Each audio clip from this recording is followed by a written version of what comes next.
എല്ലാവർക്കും സ്വാഗതം. ഇന്ന് കുട്ടികൾക്കായി ഒരു ചെറിയ കഥ. വ്യാസൻ്റെ ജനനം. ഇതാണ് കഥ. യമുനാ നദിയിലെ കടത്തുവഞ്ചി തുഴഞ്ഞിരുന്നത് മുക്കുവ കന്യകയായ സത്യവതിയായിരുന്നു. ഒരു ദിവസം പരാശര മുനി നദി കടക്കുവാനായി സത്യവതിയുടെ കടത്തുവഞ്ചിയിൽ കയറി. സുന്ദരിയായ സത്യവതിയിൽ മുനിക്ക് കലശലായ ഭ്രമം തോന്നി. അവളെ പ്രാപിക്കണമെന്ന തൻ്റെ മോഹം മുനി സത്യവതിയെ അറിയിക്കുകയും ചെയ്തു.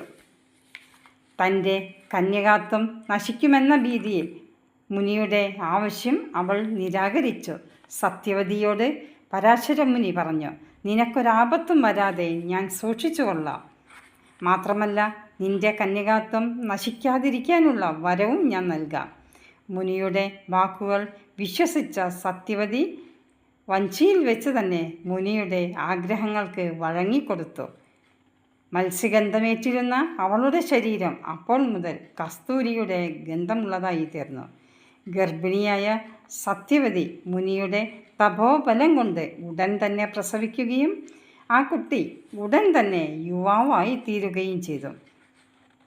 യമുനാ നദീമധ്യത്തിലുള്ള ദ്വീപിൽ വെച്ച് ജനിച്ചതിനാൽ ആ കുട്ടിക്ക് മാതാപിതാക്കൾ ദ്വൈപായനൻ എന്ന് പേരിട്ടു.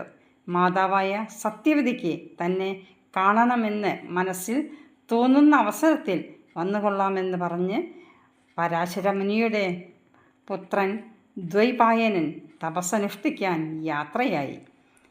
ഈ ദ്വൈപായനനാണ് പിൽക്കാലത്ത്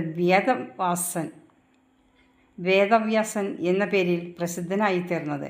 വേദങ്ങളെ നാലായി പകുത്തതും മഹാഭാരതം രചിച്ചതും ഈ വേദവ്യാസൻ തന്നെ. പരാശരമുനിയെ പ്രാപിച്ച് ഗർഭിണിയും മാതാവുമായി തീർന്ന സത്യവതി അദ്ദേഹത്തിൻ്റെ വരസിദ്ധി കൊണ്ട് കസ്തൂരിഗന്ധിയായി തീർന്നു. മാത്രമല്ല കന്യകയായി തന്നെ തുടർന്നു. ഇതാണ് കഥ.